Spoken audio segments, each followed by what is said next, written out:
Hello, ladies and gentlemen, and welcome back to the Graphic Thoughts Podcast. I am your host, Dr. Panel, and today is another very big episode, one of my favorites that I've ever recorded, specifically because of one of the stories that is involved in this. Obviously, I said last week that we were going to do similar to what we do with the mangas, continue on the story from the previous week to the next week.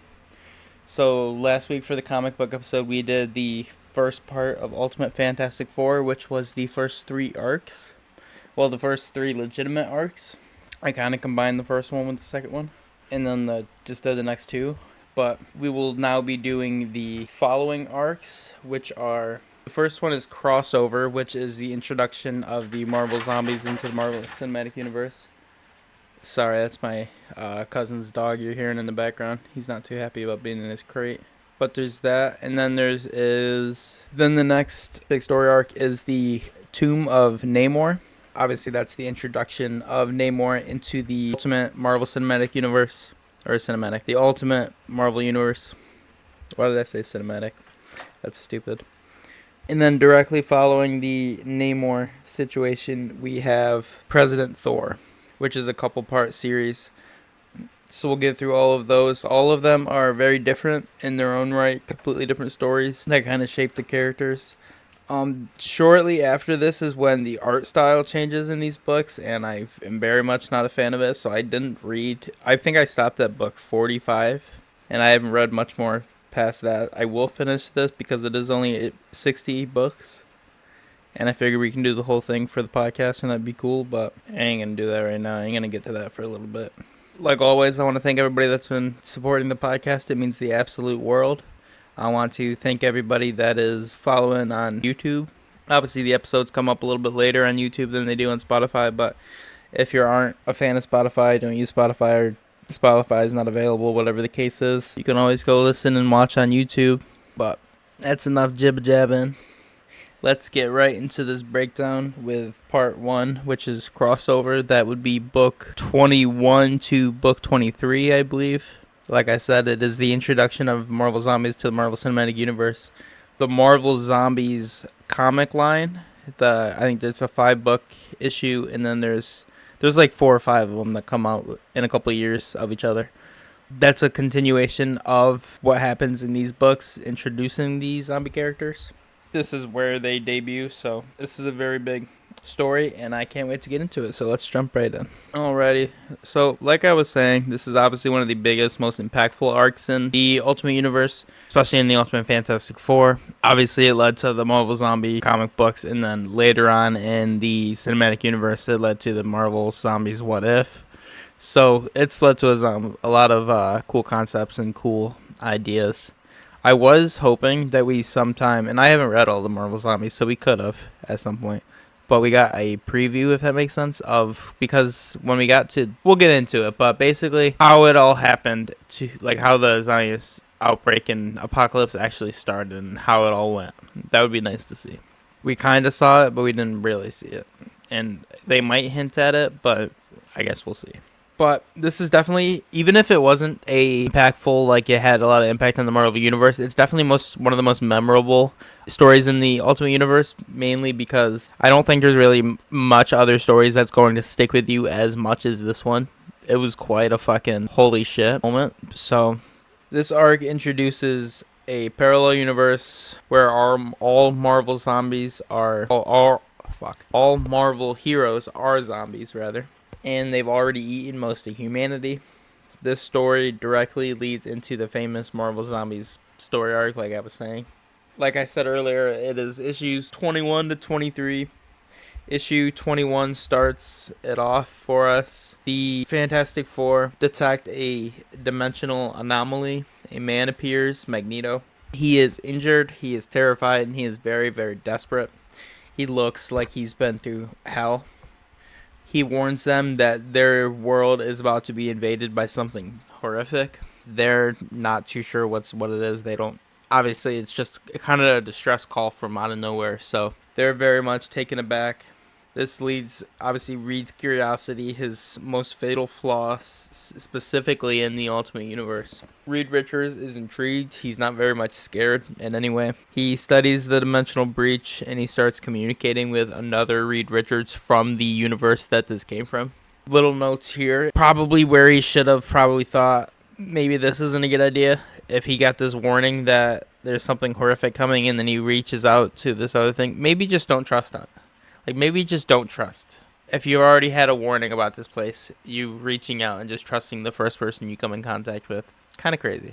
Especially when you're the smartest man alive. Like, Reed Richards is probably the second smartest man in Marvel Comics. How the fuck did he get tricked like this? This is crazy. But, anyway. This is very big. Obviously, that other Reed is from the Marvel Zombie universe. The first kind of hints that there are something a bit not right or something off will be when Reed starts kind of directly communicating with the other Reed. The zombie Reed talks very calmly, acts helpful, but there's kind of clearly something off with him. There's almost kind of similar to what I was saying in the last story. There's like a calm before the storm, and then something big and crazy happens. It's a similar feeling like that.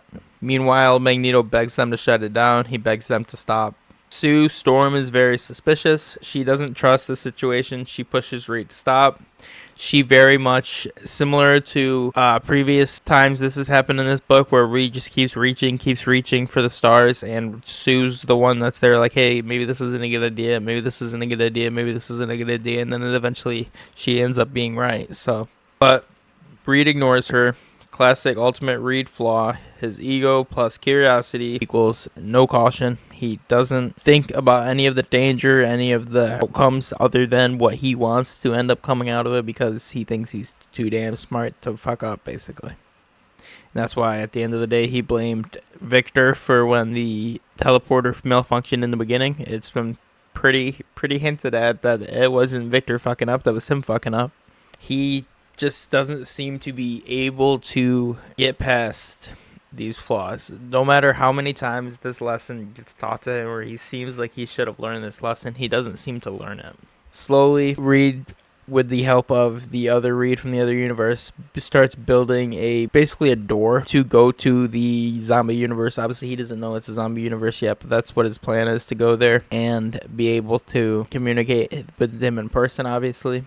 When the portal doorway is finally revealed, the portal begins opening. We see silhouettes of Captain America, Iron Man, Giant Man, but they are rotting, bloody, and hungry. The end of issue 21 is very much an oh no moment.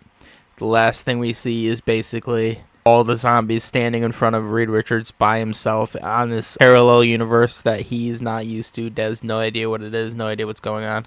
Fucking crazy.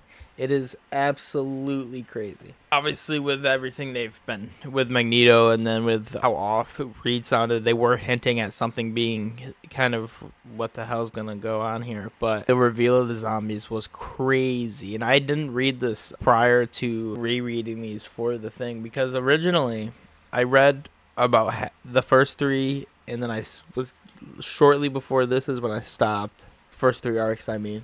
And I ended up just reading the Ultimate and Ultimate X-Men and Ultimate Spider-Man and a bunch of other Ultimate genre stuff, but I just never got back to Ultimate Fantastic Four for some reason. So I didn't actually get to read this story until now, and I had read the Ultimate Marvel Zombies prior to this. So I was like, fuck, it's kind of cool to see the backstory, like you see it afterwards, so that was really cool to me. This will lead us directly into issue 22. Whilst Reed is basically trying to get away from these zombies in this new universe, he ends up coming across a Magneto specifically by himself, and then Magneto takes him to what ends up being just a group of human survivors. I was kind of expecting there to be like a Hawkeye or, something of that nature, but it wasn't. It was literally just human beings, like 4 or 5 of them, and then Magneto, with the only people left alive. With talking to Magneto, Mr. Fantastic kind of seems to understand what he's done, that if he opened a doorway to get to them with the help of Reed Richards, there's no reason that Reed Richards can't, on the other hand, open a doorway to get to his universe and do the exact same thing that they did here eat every single person alive and basically extinct the universe into just zombies to their universe. This does end up happening. The zombie Fantastic Four, or Reed Richards specifically, start to build this machine. They end up getting it built. These zombie heroes start to cross over. Immediately, they try to eat the Fantastic Four. It's very different. When I say zombie, though, you got to keep in mind that these aren't just your average. Obviously, they're superheroes with zombies as zombies, but they're not just your normal zombies that are just trying to get brains. They are very, very intelligent still, and they still have their personalities. Their things that make them them. They're still very much them as zombies. That's a very important thing to remember. And like Reed Richards, for example, he's still quite smart, and he's been doing this much longer than the Ultimate Universe Fantastic Four and or Reed Richards. So, horrifyingly, the zombies not only are intelligent and have personalities, but they can talk. The zombie heroes joke about eating people. They strategize. They recognize Reed as food. That makes them way scarier than just your average zombie. They are physically capable of being like knowing what they're doing, and they just want to do it. It isn't even a thing if they need to or can't really think about it. They are fully conscious, fully sentient, fully aware of what's going on, and they're still choosing to do it. They do get these when they're super hungry. They do get these kind of thing where they're like overwhelmed and they can't really think or focus on anything, and that is a bit different, but it's still, they're completely scarier than any zombie you've seen in any Walking Dead, I Am Legend, anything of that nature. This is where Magneto, we jump back obviously to Reed Richards on the zombie universe. Magneto reveals what ended up happening to this world. A virus infected heroes is spread rapidly. I think he said it took 2 or maybe 3 days. It started with the Sentry. Heroes ate villains, civilians, and each other. Eventually, there was no food left, really, other than Magneto and these survivors. There's no more people on the planet that they are aware of. Anyone is aware of. So now they're trying to search other universes, and I guess trying wouldn't even be the right word. Fantastic Four straight up said that the Ultimate Fantastic Four's universe was not the first universe that they've done this to. So, or maybe they just planned on doing it to other universes. Maybe this was the first, but they planned on doing it to a whole bunch of other ones. I'm not entirely sure, but still, that's fucking terrifying. This is kind of where I obviously said this earlier, but this is kind of where Reed realizes he caused this. His communication gave Zombie Reed access. He basically invited them in. This is one of Reed's darkest moments in the Ultimate Universe. He very much is the reason that his universe could very likely end in a matter of days. Fantastic Four struggle badly. Thing fights physically. The Human Torch burns zombies. Sue uses force fields defensively. But these zombies don't feel pain normally, so they kind of just keep coming. They don't have any sense of pain. They can still get injured. Like Spider-Man later on gets his leg it's hanging on by like a thread. And like Captain America gets his half his head cut off. But like they don't feel any of this. Giant Man is especially terrifying in my opinion. He's been secretly eating survivors the entire time. He's very calculating. We find out later that he's keeping Black Panther basically alive in a basement somewhere away from the other zombies. We find this out in the Ultimate Universe or in the Marvel Zombies comics, but ultimately to keep his mind focused so he can figure stuff out because he's a genius. More zombies are coming through the portal, or at least they're trying to get more zombies through the portal. They end up locking the Fantastic Four in this little room, and they think it's like around the top half of the building, and they're like, oh, this should be fine or whatever.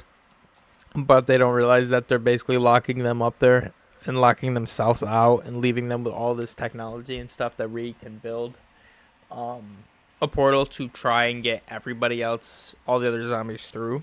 This is where Reed shifts from curiosity to responsibility. He designs a plan to trap the zombies, uses their hunger against them. They lure zombies back toward the portal, like away from the portal rather. Zombies are obsessed with feeding obviously, so they follow potential food blindly. This leads us to a big chaotic fight. Torch goes full flame. Thing smashes everything, and Sue creates barriers to funnel the zombies away. Meanwhile, the zombie heroes keep regenerating and attacking. The final move is very much Reed needing to seal the portal. He reverses the dimensional bridge, cuts off the connection. The zombie gets trapped. The zombies get trapped back in their universe, other than the Fantastic Four, who are still trapped in the top of the building. The team is shaken. Reed is very much haunted by guilt. Sue is angry at Reed's recklessness. The team's trust is damaged. This arc deepens the eternal tension very much between the Fantastic Four. Obviously, once again, Reed Richards has caused them to be in grave danger without really thinking of the consequences. And this keeps happening no matter what. It's his goal for prowess and establishing and furthering his science always seems to be putting the people he cares about the most in danger. And I think that's an important thing to think about. Because, I mean, eventually, obviously, mainline Fantastic... Oh, by the way, we will be also breaking down the similarities and differences between mainline Fantastic Four and the Ultimate Fantastic Four. I know I was going to do it in the last episode, but I decided to just wait for this episode because we're just doing it 2 weeks in a row, so it just made more sense to me. But, anyway. I think this arc is very much more about the danger of Reed's intellect. He values discovery over safety. He assumes he can control everything. This arc very much shows the dangers of his mindset and of that mindset in general.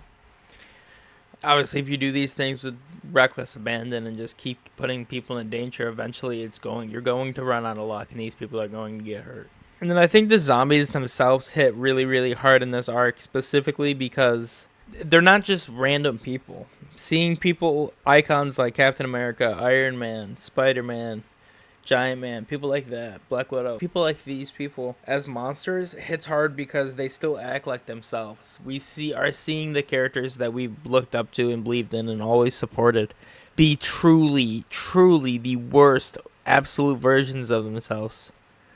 Because they are monsters, but they still have the thoughts and ideas and personality of these people that we've always looked up to and always cared about and always wanted to be.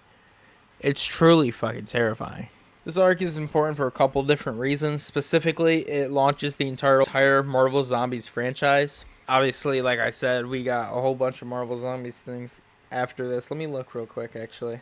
I want to say there's 5 or 6 different Marvel Zombies story arcs, if I'm not mistaken. Yeah, we got Marvel Zombies from 2005 to 2006. That's 5 issues. We got Marvel Zombies 2, which is 2007 to 2008. We got Marvel Zombies 3, which is 2008 to 2009. Marvel Zombies 4, which is 2009. We got Marvel Zombies 5, which is 2009. All of these are 4 to 5 issues. And we got Marvel Zombies Return, which is in 2009. And there's a whole bunch of just single issue different ones. We have Marvel Zombies Dead Days 1, which was 2007. There's 1 issue of that. We have Marvel Zombies Resurrection, which was in 2019. We have Marvel Zombies Destroy, which was in 2011. Marvel Zombies Supreme, 2011. Both of those 5 issues. Marvel Zombies Halloween, 2012. That was 1 issue. Marvel Zombies 2018. That was 1 issue. And then in 2024, they did another Marvel Zombies, which was Dawn of Decay, which was another 4 issues. So this led to, clearly a shit ton of fucking stuff. The entire idea of Marvel Zombies is a hole into the story, and then they built on it so much. And then I think it's important because it very, very much, obviously they've done it in past stories, and it just kind of keeps doubling up on it, but very much shows the big flaw in Reed Richards' ideals, his mind, and the way he thinks and looks and views stuff. And I think that's very, very important, specifically because of where the Ultimate Universe is going with Reed Richards. Obviously, we'll get to that later on. But because of where the story goes, I think them hinting so hard at the flaws and problems that he has is so important. And then it's also probably the first time since we've seen them as full-on superheroes that we've seen the Fantastic Four as truly vulnerable rather than invincible. And obviously I think that's important too, especially with the stories that are following this, because we'll see it more and more, but I don't think any of them hit quite as much as this one because of the stakes. I mean, it literally could have... They were able to destroy their entire universe in 2 to 3 days. it wouldn't take much longer on the Ultimate Universe. So I don't know. I think it's one of the most impactful arcs, probably the most impactful arc from the Ultimate Fantastic Four. Yeah, I absolutely love this arc. This was either my favorite that we've done today, or the next one was. But it's probably this one. This one was really, really fun to talk about and really, really fun to reread. Or not even reread. This is the first time I've read these. This is actually the first time I've read all of these arcs was for this episode. I read it like some of it a month or so ago by now. But very, very, very good. And obviously, like I said, we are doing a couple different arcs after that. Specifically, directly following the crossover arc with these zombies, we get the Tomb of Namour. Obviously, this introduces Namour. He's a very different character in this than he is in the mainline story. Well, maybe not very different. He's kind of a dickhead in both fucking stories. But he's somewhat of an anti-hero in this, or in the mainline stories. He is just kind of a douchebag in this. It seems like they were hinting at him being something of a prisoner of war or a prisoner, or just the most dangerous person in Atlantis rather than the king of Atlantis. Which I think is an interesting narrative way to look at the character rather than the main story. Obviously, they changed a lot of things for the Ultimate Universe, but Namor specifically, I definitely think they made him not necessarily more badass, but more intriguing of a character. Namor's been around since like the 50s or so, 30s maybe. So he's literally Marvel's first superhero. So I couldn't imagine how boring he has been for a long time. I've never been the biggest Namor fan, so them freshening him up in the stories was interesting. The Tomb of Namour is a 3-book series, or a 3-book arc also. I really, really, really enjoyed that arc, or this arc. And I hope you guys will too, so let's jump right into it. Another reason I think this arc is so good is because it very much leans into ancient horror, science, and cosmic mystery instead of like a straight up superhero action story. A lot of these stories have had similar themes of comic or horror, science horror, similar things of that nature, but that's all definitely one of my favorite things about this arc, and then arcs in these stories specifically, because it definitely stands out from your normal what am I saying? Like your mainline Fantastic Four. It's obviously science-based, but definitely doesn't jump as much into the science or science horror as this one does. And I really, really, really like the aspect of it. That Fanforstic movie was the early parts where it was like the science horror, and then it just kind of shit the bed every part after that. For context, this is right after Marvel Zombies, obviously. The team is still shaken after the zombie crossover. Reed Richards feels guilty and withdrawn. Sue Storm is losing trust in Reed because obviously he keeps making the same fucking mistake over and over and over and over again. The team dynamic is very tense. This arc shifts very much into an exploration myth kind of thing rather than like I said, main just straight up superhero story. But let's jump right in with issue 24, The Tomb of Namour, Part 1. There is a strange ocean discovery. Scientists detect a massive underwater structure older than any recorded civilization that we've seen before. The Fantastic Four are sent to investigate. Well, I don't want to jump over this a little too much. So Johnny and Sue Storm's mother, it was told to them when they were 5 years old, I think, that she was in a car crash and died. What she really did was basically went on this expedition to look for Atlantis. And she ends up coming back and asks the Fantastic... She basically says she's come back to be in their life or whatever the hell. But really the only reason she came back is to ask the Fantastic Four to go and investigate this underwater place. It's a very, very deep thing. You can tell they do a really good job writing how much impact it has on Sue specifically. She very much doesn't know how to cope or react to the situation. And then eventually she kind of starts to do a little bit better with it. So the team travels to the ocean floor. It is dark, quiet, quite eerie. Obviously there's not a whole bunch of stuff going down there other than, ocean animals moving around doing their thing. The structure looks like a sunken temple, almost a tomb. This isn't just Atlantis. It very much feels ancient and almost alien. Nothing down there looks like any structure or anything that we've seen or come across before in this universe. So it seems very out of place and very like, oh, this is bizarre. Inside, they find murals of a powerful figure, references to a ruler worshipped like a god, and the name Namor. Obviously, we know Namor. Namor the Submariner. We know him as Marvel's first superhero. This will be the first time he is introduced into the Ultimate Marvel Universe. There are a couple warning signs kind of hinting at the more of a dark nature that he has rather than being your straight up King of Atlantis like he is in the main line. Even in the main line, he does end up becoming something of an anti-hero more than anything. Sometimes he even fights with the actual villains. So he's also, if I'm not mistaken, and I could absolutely be mistaken, he's believed to be one of the first mutants. So, but there are carvings on the wall that show floods, destruction, humans bowing or being crushed. Sue especially notices this. This king wasn't a benevolent king. He wasn't good to his people. He doesn't seem like he was a good person. Obviously, she's the one that takes the most note of this, kind of keeping this all in the back of her mind. Reed thinks this could be a lost evolutionary branch, possibly an advanced underwater species that hasn't been discovered yet. Again, Reed's curiosity is coming first before the danger or the caution. Once again, right after the fucking zombie story, this guy still isn't fucking learning his lesson. He doesn't learn his lesson. This, you will find, the more and more we read of these, the more and more and more and more and more and more and more he doesn't learn his lesson.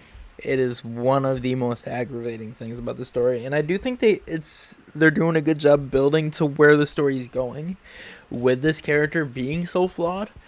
But the fact that he is so flawed and does not seem to be doing anything to fix these flaws is quite aggravating. Quite aggravating. They discover a sealed chamber, something of a tomb. Inside is a preserved figure. Preserved almost like a mummy. He's not wrapped up in like tissue paper or whatever the fuck mummies are wrapped up in. But we'll see in a minute that Namor is very much not dead. They didn't just awaken him from his final resting place. They open the chamber. Namor wakes up instantly, confused, angry, and very, very, very powerful. More powerful than they have any idea of. Their first impression, not a hero. Ultimate Namor is very different from classic versions. He's arrogant, violent, sees humans as inferior. He immediately asserts dominance. Namor very much in this story is a fucking dickhead. Such a fucking dickhead. He's not a superhero in any rhyme or reason, version, classic, any tale. He is not a superhero. And it's truly a crazy fight to watch. Oh, one thing I forgot to mention. Johnny Storm is not down here with him. Obviously, they're underwater. Fire isn't going to have much use underwater. Thing attacks. He gets overpowered. Obviously, that's crazy on the fucking first hand of it. Who can overpower the thing? Right? Anyway. Sue tries to contain him, but Namor is stronger than expected. He explains that he is the ruler of Atlantis and humans destroyed his world. He sees surface dwellers as parasites, as basically peons, gum that gets stuck to the bottom of his shoe. They're nothing. And I think this is also very, very important to remember. And obviously this is like this for every villain, but it's very noticeable here. Namor doesn't think he's a piece of shit. Namor doesn't see himself as a douchebag or being arrogant or any of this shit. Very much, he's not an evil person to himself. He sees himself as justified. The surface dwellers destroyed his home. So the way he feels and the way he acts and the way he behaves, he sees it all as justified. He is not the bad guy in this story to them. And I think, or to him. And I think that's a very important thing to know because it's very much like that for every villain. Even the villains that don't have the most meaning or the most crazy background or like the ones you can feel for the most. Most of these people out there don't think they're the bad guys. They're doing whatever they're doing for a reason. If someone's trying to kill Batman, there's a reason they're trying to kill Batman. They don't see what they're doing as the bad thing to do. Some of them do. Joker knows that he's a bad guy, but a lot of them don't. A lot of them, if you see what you're doing is justified and the right thing to do, the opposing side would be the bad guy. In the Civil War, the South didn't think they were the bad guys. In World Wars, in World War II, Germany didn't think they were the bad guys. Most people in Germany didn't know what was happening. The soldiers did, but the people living on the street in the towns in Germany weren't aware of what Hitler was doing. They weren't the bad guys. They didn't see themselves as the bad guys. Japan bombing Pearl Harbor. They're just doing what they directly think is the next step in a war. They don't see themselves as the bad guys. People from the other side aren't going to see what they're doing as bad. What on their side, what you're doing is bad. And I think that's a really, really important thing to remember, especially reading stories like this, because these kind of stories happen all the fucking time. Most people that are doing something wrong don't think it's wrong, or they wouldn't be doing it 9 times out of 10. So straight out the gate, we see his obsession with Sue. He very, very, very much is into Sue, despite hating humans. This is a very big character moment. Namor becomes fixated on her, calls her superior to other humans, sees her as someone worthy. This very much creates tension with him and Reed immediately. Obviously, Reed's her boyfriend. Reed is quiet, but he's very jealous. Quiet. He's kind of jealous underneath. So for Namor to just directly be so upfront and into her is very disrespectful, straight to Reed's face. They end up bringing Namor up to the surface. They figure him off of the world, or out of the sea rather, won't be as powerful and they'll be able to contain him. Doesn't work. Namor escapes containment and he begins heading toward the surface. That's what I meant, the surface of the water. Namor reaches the ocean surface and demonstrates control. This is issue 26, by the way. Demonstrates control over water, threatens humans, civilization. He basically is a walking natural disaster. Can create tsunamis and like tornadoes. Not tornadoes. Tsunamis. Is hurricanes the one that's above water? Hurricanes, maybe. He's basically just doing whatever he wants to do. He's just shitting on humans who he sees as beneath or less than him. Reed understands very quickly that they didn't discover a relic or any sort of treasure. They unleashed a king with a grudge. They regroup. Sue becomes very central to this plan. Reed tries diplomacy through her. Others prepare for combat if necessary, but this leads us to Sue confronting Namor directly. This is very much the emotional center of the book. Namor respects her. She challenges his hatred. She argues that not all humans are the same. Revenge won't fix anything. This is kind of the first time we see Namor kind of hesitate and slow down in his attacks and his anger. For the first time, his rage slows. He actually starts to listen. Sue reaches him in a way brute force just never would have. Namor basically the ultimate. Namor chooses to retreat back to the ocean on one condition. Sue gives him a kiss and she has to mean it. Obviously, that he promises not to destroy the surface world right now if this happens. He makes it clear that this is not peace, but it's just kind of a settlement for now. Obviously, Reed's not too happy about it. Johnny's not too happy about it. Kind of actually funny when it's going on. Johnny and the Thing are holding back Mr. Fantastic because he's pissed as fuck as she's kissing Namor. And as Namor is like going away, he's like, oh, she meant it. I thought that was really fucking funny. But I did want to break down these characters just a little bit from throughout this arc. Obviously, Reed Richards is still reckless from previous arcs. He hasn't learned his fucking lesson and he still seems like he's never going to. He seems like he has learned that it has consequences, but he doesn't seem to give a fuck what the consequences are, and he just does it anyway. Obviously, Namor is one of the most unique, in my opinion, one of the most unique portrayals of a character for the Ultimate Universe. He's less anti-hero and more dangerous monarch. He's a mix of pride, rage, and then superiority complex. He's not trying to be good, he is trying to be right, or at least what he sees as right. And then I think Sue Storm is obviously the MVP of this arc.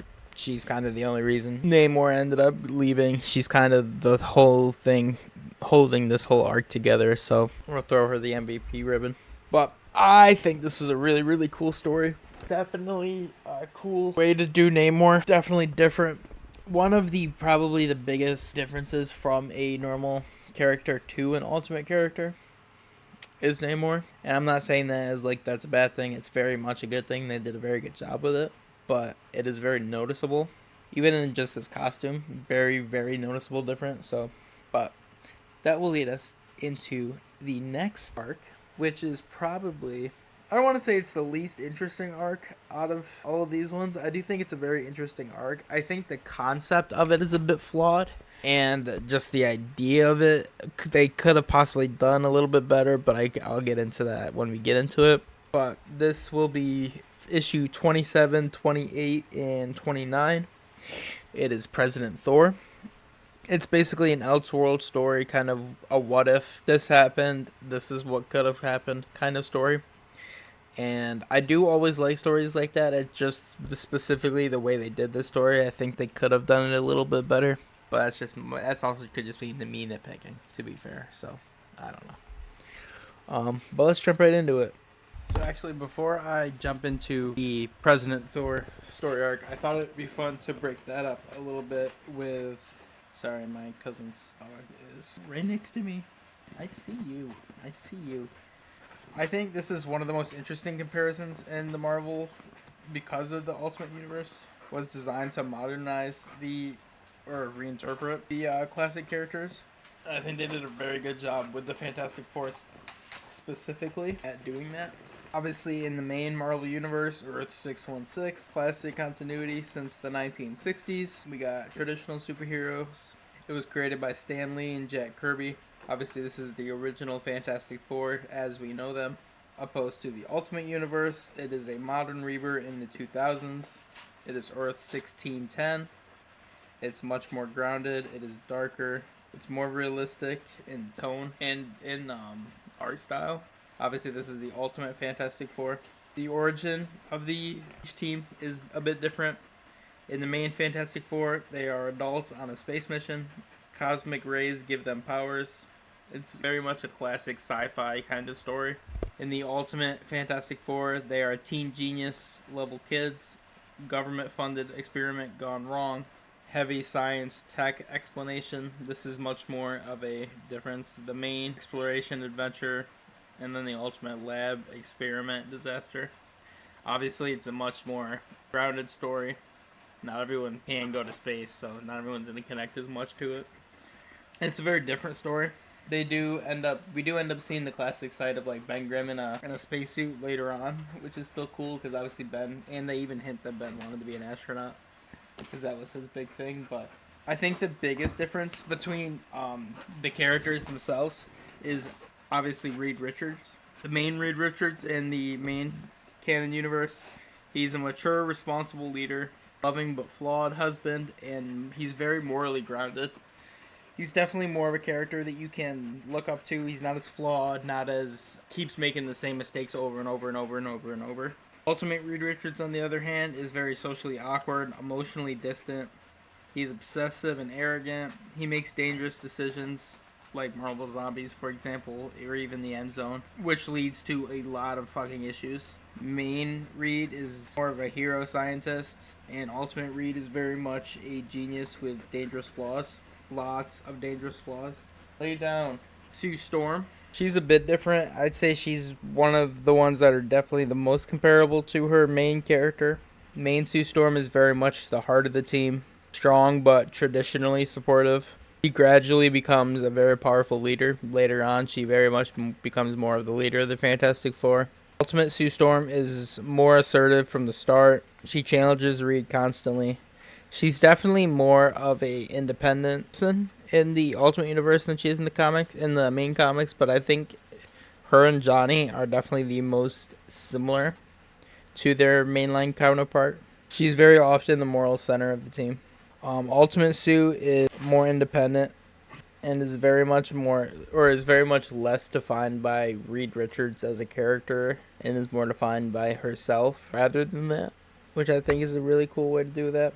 Like I was just saying with Human Torch being another one that's just very similar to his mainline counterpart. Main Human Torch is very hot-headed but heroic, a classic young, reckless brother.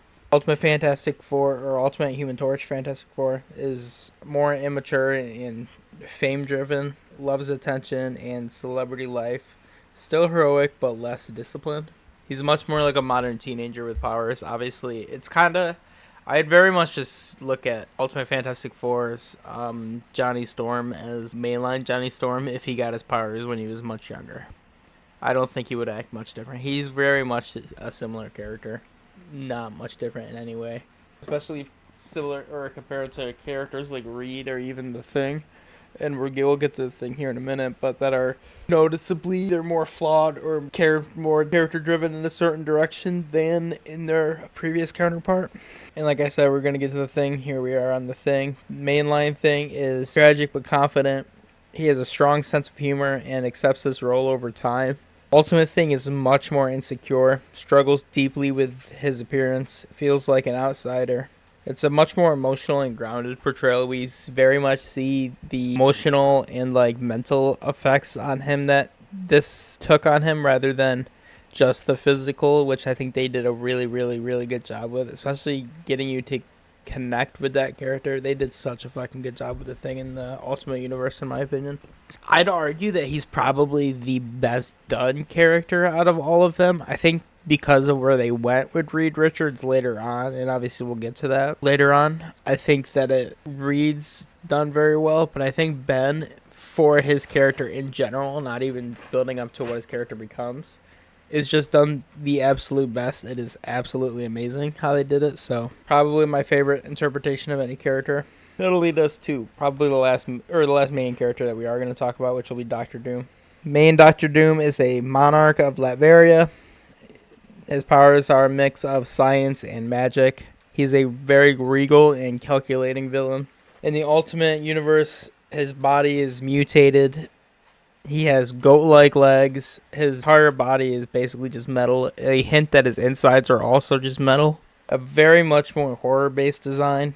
Political ruler, more twisted rival. He does end up ruling Latveria, but it's a very different story. He basically shows up at Latveria and it's like a poor, crime-ridden country, and he 5 days, 5 weeks or whatever, something like that. He basically makes it to like the 9th most richest country in the world. But Ultimate Doctor Doom very much is more body horror than anything else, which I think is really, really cool. They did really good with that.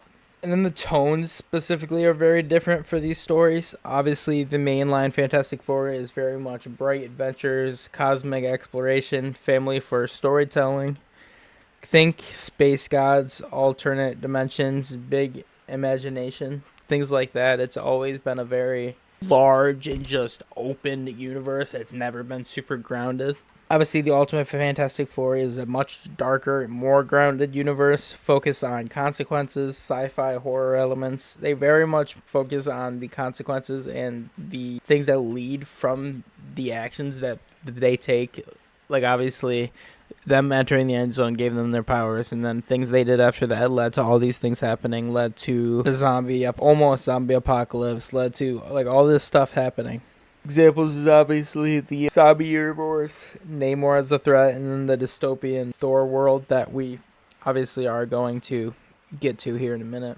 Feels much more like a modern sci-fi thriller than it is a Fantastic Four story, which is not in any way a bad thing. I'm absolutely not saying that is a bad thing. I think it's a very interesting interpretation, which makes it a very cool thing. So, and then the team dynamic is a bit different. Obviously, in the mainland Fantastic Four, true family. Reed and Sue are married. Strong emotional bonds basically between all of them. Obviously, Ben and Johnny bicker back and forth every once in a while, but there are a couple conflicts, but for the most part, they're very stable. The Ultimate Fantastic Four is very much a fragile team. Constant tension. Reed and Sue have a lot of philosophical clashes. They're very much a less emotionally stable. They feel very much more close to breaking up at any point or falling apart at any point, which is kind of scary for a superhero team. Overall, the biggest differences are the main Fantastic Four is science as adventure and hope, and the Ultimate Fantastic Four is very much science as danger and consequence. Very easy and small breakdown, but I think it's very, very much makes sense. They did a really good job changing these characters and using the same characters that they've already had to tell a completely different story, which I always think is fun. Especially because Marvel has not been always super good at introducing new characters and getting them as interesting. So at least if they can't do that, they can take these characters that they have had and had interesting and do interesting things with them beyond what we've already done and seen. So I think overall, these kind of things are always a good thing. It is a shame that the Ultimate ended up dying. They're redoing it right now, and I haven't read a whole bunch of it, but I hope it ends up doing pretty good because these stories are really cool. And it's really cool when you can take a story or a character. It's similar to like the Elseworld stories in like DC and stuff like that too. When you can take these characters that we know so much about and change their backstories up a little bit and give them a different thing and do something different with them, that's always fucking cool. So, but let's jump into President Thor. That will be the last story arc for this breakdown. I can't wait. Let's go. Alrighty, so obviously, after taking that little break to break down the inline characters compared to the Ultimate characters, we will now jump into the final story of this, or the final arc of this episode, which will be President Thor. Like I already said, it is Ultimate Fantastic Four issues 27 to 29. This arc revolves around an alternate universe, a version of Thor who becomes the President of the United States, and the Fantastic Four accidentally crossing dimensions. Let's jump right into it. Get going right away.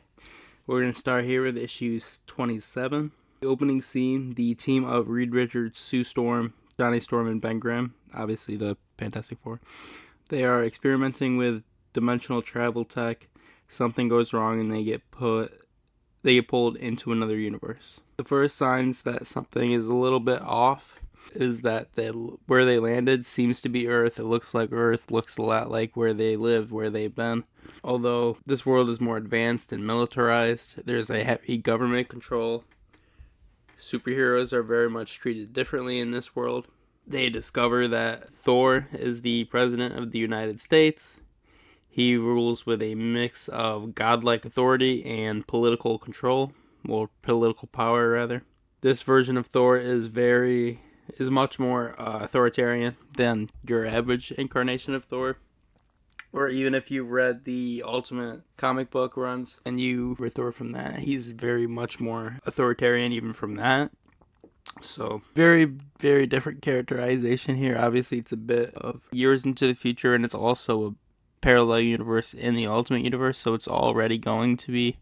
If you think of the Ultimate Universe as a parallel universe with everything a bit odd, it's a parallel universe of that universe, so then everything's even a bit more odd. So, like I said, he's very much more authoritarian, and he very much sees himself as humanity's rightful leader. Instead of a hopeful leader or a hopeful hero, this Thor feels a bit cold, a bit more strategic, and maybe slightly tyrannical. Obviously, they're kind of sowing the seeds of it. They're showing that he very much sees himself as the right person and having the right abilities to be in power. Whether or not the people think he should be in power or not, we don't actually get to see that quite yet. But the team immediately senses something is wrong. They don't really understand what's going on or how this happened, but the Fantastic Four begin to explore the world, explore the history of the world, try to figure out where paths converged or things changed. In this Earth's history diverged at a key moment. Thor used his power to reshape global politics. This is where we start learning a bit more about Thor's regime. We learn that Thor essentially imposed peace through power. Wars stopped, but at the cost of freedom. He is seen as both a savior and a dictator. It depends on the people that you're talking to or the people that, I guess, are just looking at it. But that's also just that way that people look at virtually any person of power. I mean, if you think about it, just nowadays, whether you support the current president we have or you don't support the current president we have, there's the people in the world that are going to see him as the next best thing or the best thing that could happen or the best person for the job, blah, blah, blah, blah, blah. And then there's the other side that's going to see him as a tyrannical ruler or a horrible person or a piece of garbage or just any of this stuff. There's always going to be that two sides. So I don't necessarily think that's like a crazy thing for people to think. And then I also think it's cool when you can connect real world stuff like that with books like this. Obviously, it's politics, and politics are very worldwide, and they're very easy to kind of connect back to what's going on with politics in your own world. But this specifically, with some people seeing him as a savior, some people seeing him as a dictator, I just think that hits specifically with the political climate that we've been in the last for the last 10 years or so. I think it absolutely fits, and it's a very, very good almost mirror into our world, or window into our world.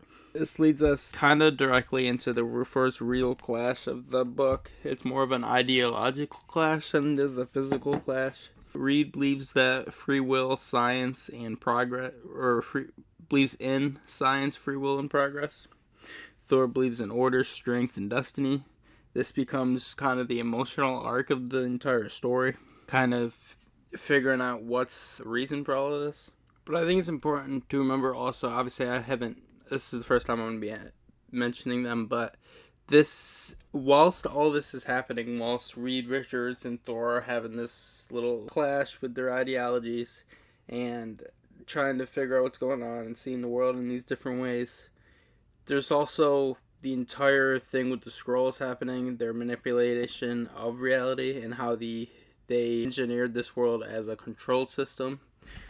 Basically, when Thor got into power, I can't remember the exact way they described it, but basically he got these things from the scrolls that would cure disease, aging, anything that would kill a normal human. He basically got rid of it. But these scrolls secretly had this thing where if they set off a thing or whatever, it would make everybody die. So scrolls basically did this so they could just take out everybody on this world. By the time they take over, all the superheroes and everybody would be dead. It was basically their idea.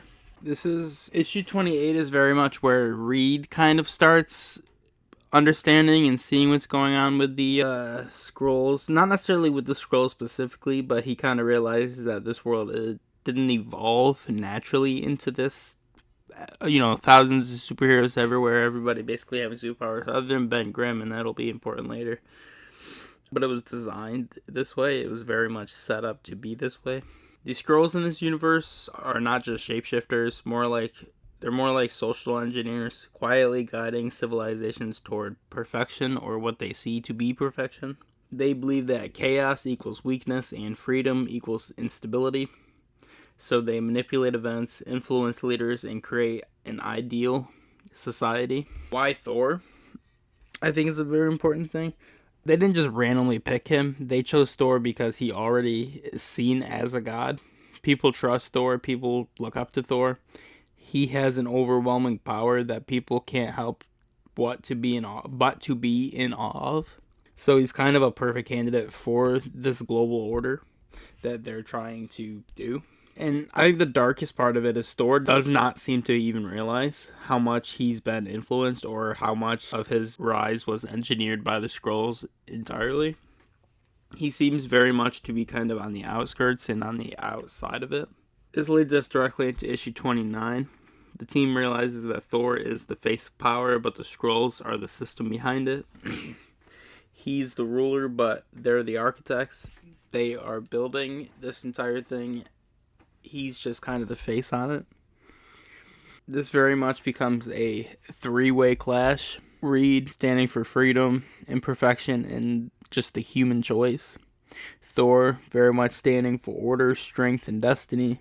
And then obviously the scrolls would be control, design, and enforced perfection. They believe that humans are beneath them, and they always will be beneath them, so they're going to do what they can do to try to get them to rise to a higher form almost. This conflict very much isn't just physical. Thor genuinely believes he saved the world. Scrolls believe they improved it. Reed sees it as fundamentally broken, which realistically in this case it is fundamentally broken. This leads us to the kind of big action final scene of this arc. While escaping, the team fights both government forces, Thor's authority, and the Skrull-controlled systems.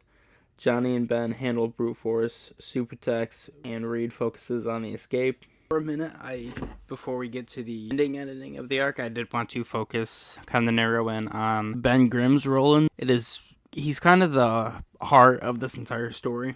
When the Fantastic Four arrive in this alternate universe, they find out that things aren't just politically different, people's lives turned out different too.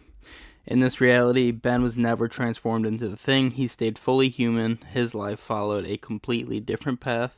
This obviously hits hard for Ben. In the main universe, he lost his normal life. He lives trapped in this rock body, and he carries a lot of bitterness and pain and sadness. And then suddenly he sees a version of himself that looks normal, lives normal, and got the life he lost. When Ben Grimm does appear, he's not a hero, he's not a monster, just a regular guy. And that's kind of the point. He got to keep what Ben in our universe lost, or in the Ultimate Universe lost. Key contrast would be our Ben is scared, tough, and shaped by tragedy. Human Ben is softer, more ordinary, and less hardened. This is one of the deepest Ben Grimm moments in the Ultimate Marvel Universe, in my opinion. He is forced to confront the fact that should have been me. That's the life I lost. What was it worth it? All these kind of questions, because obviously even though Reed's promised him, he surely doesn't believe he's ever going to be able to be human again, but the fact that he's able to see himself as human again obviously would have an impact. But the twist that kind of makes this more powerful and makes this mean a lot more is when we find out that human Ben isn't necessarily better.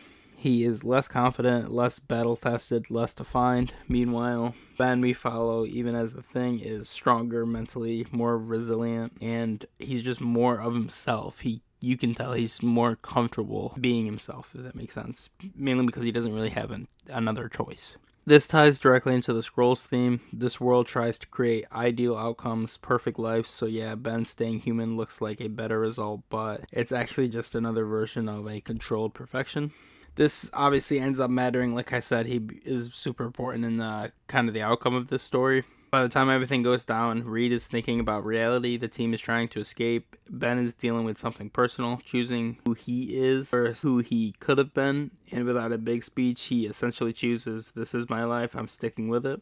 This arc very much means more. Should we turn Thing back into Ben? What would the outcome of that be? Is that a good idea, kind of thing? That's kind of the question we're left with going into this story and then leaving the story and seeing what happens in the story.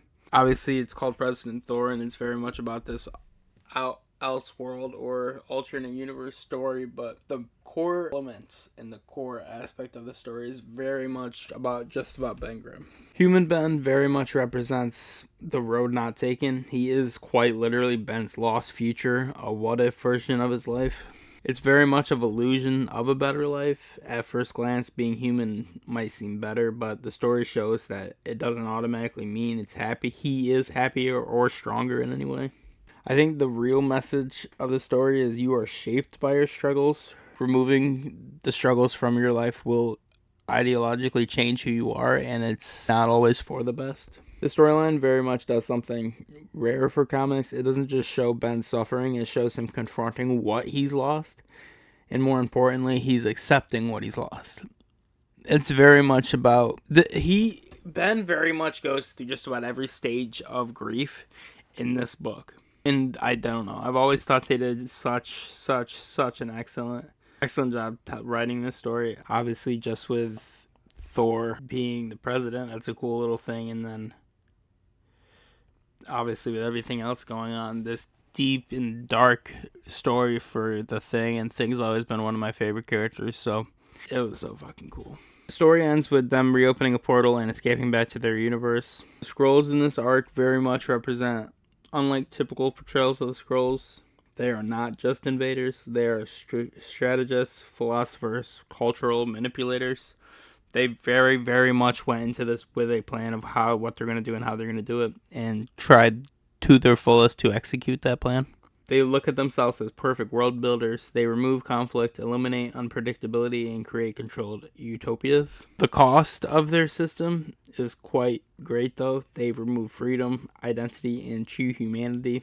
I think the story, obviously, it wouldn't be nearly what it is or even as good if it wasn't involving the Scrulls. I think without the Scrulls, the story is very much just a Thor dictator story, With the scrolls, Thor is very much more of a tool for a larger design. He's kind of a piece in the puzzle.